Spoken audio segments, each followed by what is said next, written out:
Everyday Shrestha, let's begin with the top stories.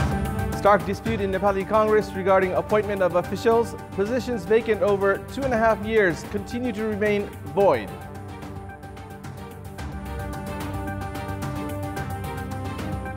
Department of Money Laundering investigation inefficient. Relief for those amassing property through illegal means by the court.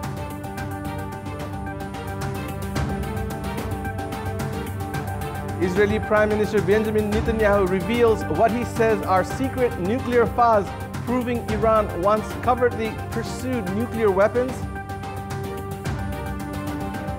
And Barcelona celebrate La Liga and Copa del Rey titles yesterday with a parade through the city's streets. Parade serves as a farewell for Andreas Iniesta. Today is the 1st of May, the International Workers' Day, also known as Labor Day and May Day. The day is being marked by organizing various programs in Nepal as well. The International Workers' Day is marked in memory of the struggle for 8 hours labor, 8 hours recreation, and 8 hours rest. International Workers' Day is being marked across the world since the 1st of May in 1890. Nepal first celebrated the International Workers' Day in 1963. The government of Nepal has declared a public holiday to mark the day. Now let's move on to the latest national political updates.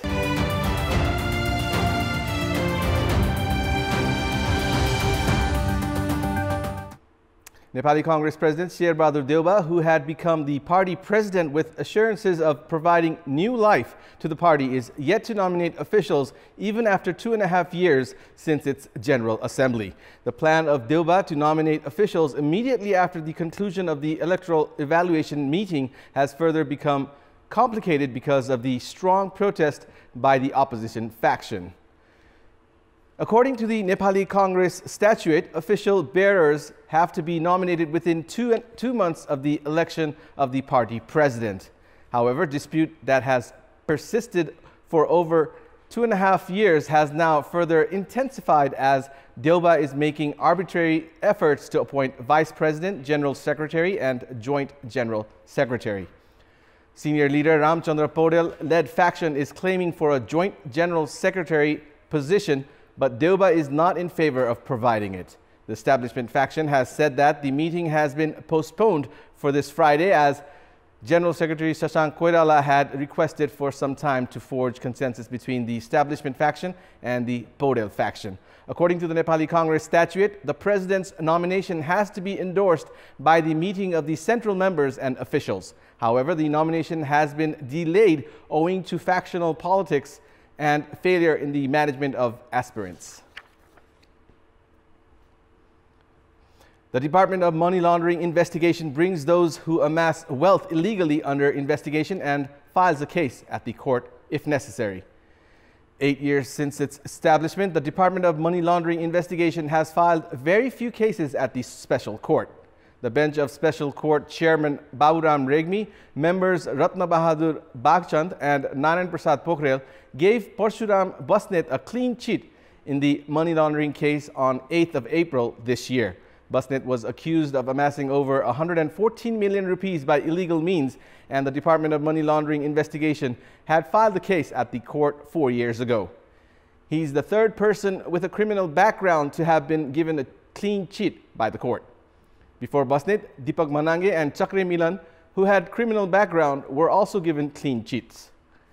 The special court has given decisions in 24 cases filed by the Department of Money Laundering investigation, out of which 19 have been in favor of the department.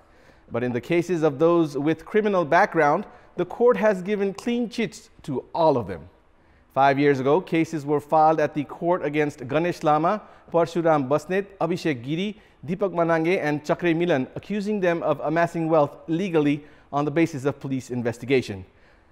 The Manange's case, the special court said, could not convict him since his case was filed a decade ago. The cases of Ganesh Lama and Abhishek Giri are still under consideration. The trend of these kinds of cases getting clean cheats show that either the investigation made by the Department of Money Laundering investigation is weak or there are problems in the judicial process. We'll take a short break here. We have more news coming up.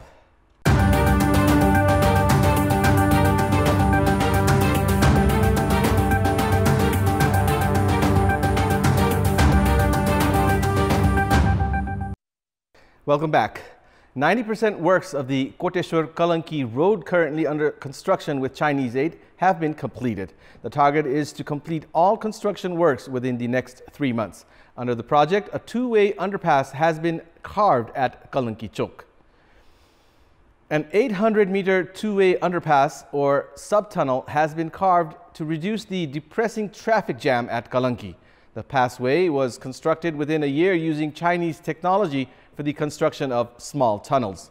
The passway, which already looks attractive while under construction, will facilitate vehicles plying the Balkhu Balaju route upon completion. Viaduct, we are utilizing the work method, which is utilizing for constructing the Chinese subtunnel, which means we just first make a concrete cap over there, and then we just excavate. So the Kalanki construction started last year in November 2017. So the construction lasts less than 1.5 years. Nearly 90% has been completed. The biggest lesson we have learned from the first phase of Ring Road project about relocation, about this construction obstruction relocation, it has not been finished when we start the construction work, which means till now relocation is still going on. So hopefully when we construct the second phase of Ring Road, we hope all the obstruction relocation can be finished before we start the project. The completion of the Koteshwar-Kalanki section within the next 3 months looks imminent as the subway has been carved under the project, which is underway with 5 billion rupees in aid from the government of China. A Chinese company had begun the construction of around 10.5 kilometer section from Koteshwar to Kalanki in the first phase 5 years ago. Following the completion of the first phase, an 8-lane, 8.2 kilometer Kalanki Maharajganj road will be constructed, also under the Chinese aid. According to the project manager, works of the second phase would be more managed based on the learnings from the 5-year construction experience of the first phase. The attractive-looking 8-lane Koteshwar-Kalanki road section was delayed by 18 months due to the April 2015 earthquake and the border blockade by India in September the same year. Upgrading works of 1.4 kilometers under the Balkhu Kashi Bazar section remain to be accomplished. The Ring Road upgrading project has said that the outstanding works in this section would be completed within 3 months. Based on the plan, the second phase works are to commence immediately after the completion of the first phase. The management team of the project will certainly be well appreciated by the residents of Kathmandu if the second phase works are carried out, improving practices regarding sensitive issues including dust management. Yesterday, we had asked the locals in Pokhara regarding what they think should be done for the implementation of the Supreme Court's verdict on removing infrastructures constructed by encroaching the Fewa Lake at the earliest. Let's now take a look at what they had to say. Public voice.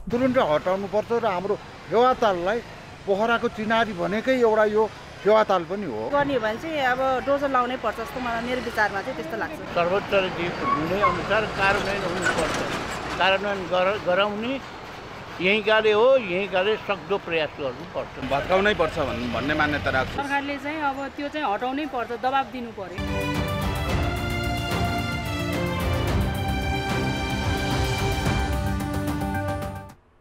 It's now time for our segment Public Pulse, where you text us with your opinion. Public Pulse. And here's today's question. Why has Nepali Congress President Sherbahadur Deuba not been able to appoint office bearers even after 2.5 years since its General Assembly? Your options are A, unable to manage factionalism, B, incapable, C, bargaining by the opposition faction. The voting is on. Type NEWS, select your option A, B, or C, and send it to 8080 to share your opinion with us. It's now time for the international update.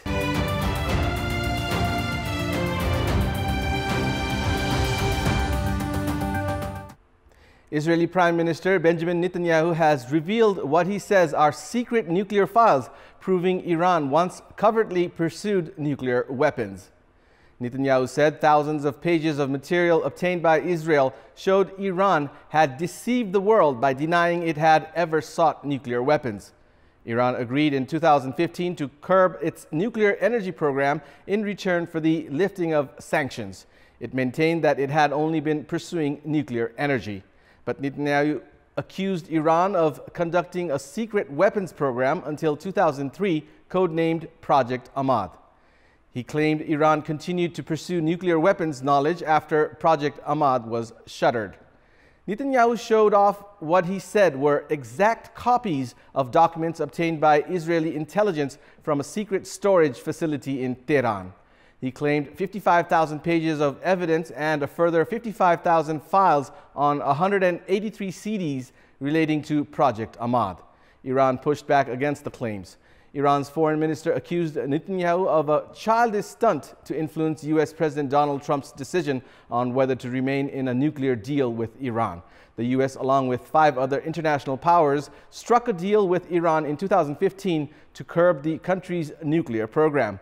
U.S. President Trump has long threatened to scrap the Obama-era deal. Trump said he had viewed part of Netanyahu's presentation and said the situation was not acceptable. President Trump said he would make a decision on whether to retain the deal on or before 12th of May. We have more news coming up, but right now it's time for another short break.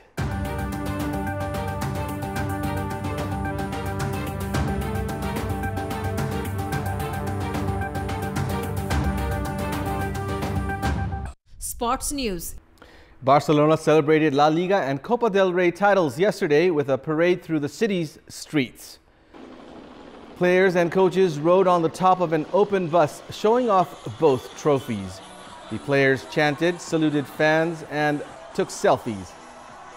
Barcelona won the Spanish League title for the 7th time in 10 seasons on Sunday, a week after clinching their 4th straight Copa del Rey title. It was the 25th La Liga title for Barcelona, moving within 8 of record holder Real Madrid. Barcelona failed on their attempt to win the treble when they were eliminated by Roma in the quarterfinals of the Champions League, leaving them nothing to play for in their final 4 games of the season. The parade also served as a farewell for veteran playmaker Andres Iniesta, who last week announced he will not return for a 17th season with the club. Bayern Munich will be clashing with Real Madrid in the second leg semi-final match of the UEFA Champions League. The match, which will be played at Santiago Bernabeu, the home ground of the Galacticos, will kick off at 12:30 a.m. Wednesday. Real Madrid had secured a 2-1 win in the first leg played at Allianz Arena, the home ground of the German Giants. However, Bayern Munich had put Real Madrid under pressure for much of the first leg, and therefore their chances of a comeback cannot be ruled out. Meanwhile, Real Madrid, playing in front of their loyals, will aim to strengthen their position in the most coveted European tournament. The Galacticos are targeting their 3rd successive Champions League final and haven't lost at home in the previous 7 Champions League matches. Having lost the first leg at home, Bayern Munich have not been able to make a comeback in the recent 7 matches where they had to trail. Bayern had seen off Sevilla in the quarterfinal round, while Real Madrid got the better of Juventus. Bayern will aim to avenge last season's quarterfinal loss and the first leg defeat against Real Madrid. Real Madrid had won 6-3 in aggregate over Bayern in last season's quarterfinal round. Jupp Heynckes, who currently manages Bayern Munich, was a former manager of Real Madrid. He had led the Galacticos in the 1997-98 season. During his leadership, Heynckes had ended Real's Champions League drought of 32 years and revived the club by winning the trophy. However, he was sacked 8 days later. Bayern Munich has already won the Bundesliga and the German Cup this season. Defending champions Real Madrid have won the Champions League for a record 12 times. The clash will be the 26th European contest between the 2 global footballing powerhouses. Chennai Super Kings have regained the top spot of the Indian Premier League table by defeating Delhi Daredevils by 13 runs. In the match played in Pune last night, Delhi won the toss and invited Chennai to bat first. Chennai batted well and posted a total of 211 runs in the allotted 20 overs, losing 4 wickets. Shane Watson and Faf du Plessis laid a good platform for Chennai with an opening partnership of 102 runs. Shane Watson smashed 78 runs off 40 balls, which included 4 fours and 7 sixes. Skipper Mahendra Singh Dhoni also hammered 51 runs off 22 balls, while Ambati Rayudu chipped in 41 runs off 24 balls, and Faf du Plessis contributed 33 runs to Chennai's total. Amit Mishra, Vijay Shankar and Glenn Maxwell all claimed a wicket each for Delhi. Chasing a stiff target of 212 runs for victory, Delhi Daredevils were able to score 198 runs in the stipulated 20 overs, losing 5 wickets.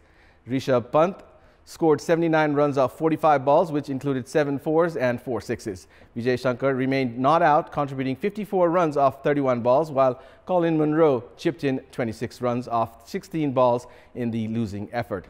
Chennai Super Kings lead the league table with 12 points with 6 wins and 2 losses. Sunrisers Hyderabad are in the second spot with also 12 points, but Chennai is at the top due to its better net run rate. Meanwhile, Delhi Daredevils are at the bottom of the league table with just 4 points to show for, with 2 wins and 6 losses. Tonight's match at the Indian Premier League features a clash between Royal Challengers Bangalore and Mumbai Indians. Three-Star Club has lifted its first title of the season, the My Valley Gold Cup, defeating Manang Marshangdi Club 1-0 in the finals in Elam yesterday. Having won 5 titles in the previous season, Three-Star embarked this season with an optimistic note as it saw off Manang Marshangdi in the finals of My Valley Gold Cup. Sunil Bal was the hero in the Three-Star's win.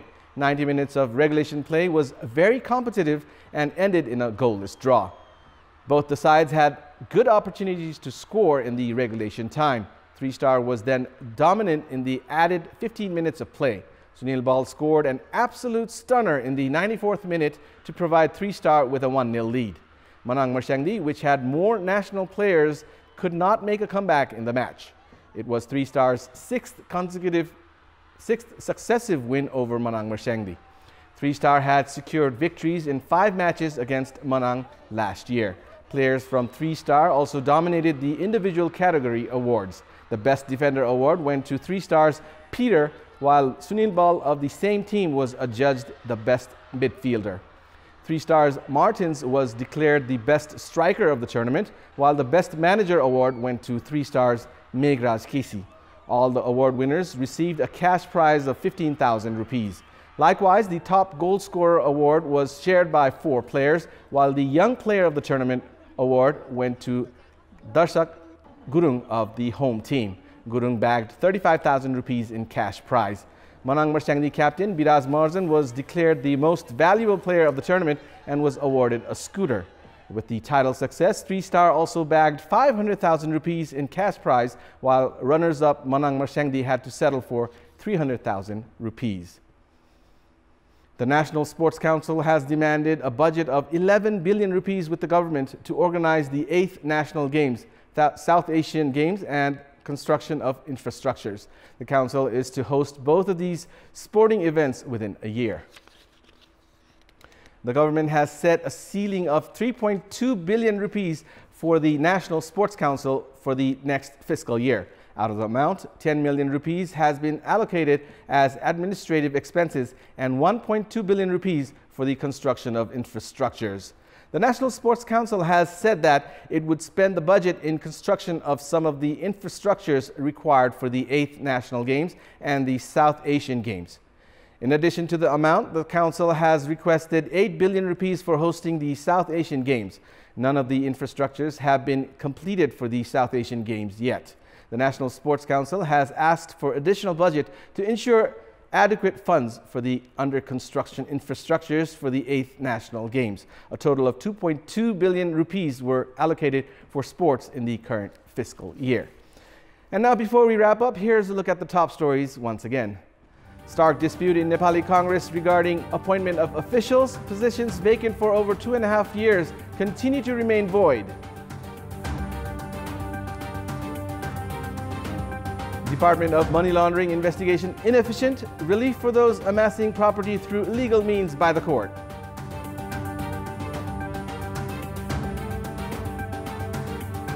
Israeli Prime Minister Benjamin Netanyahu reveals what he says are secret nuclear files, proving Iran once covertly pursued nuclear weapons.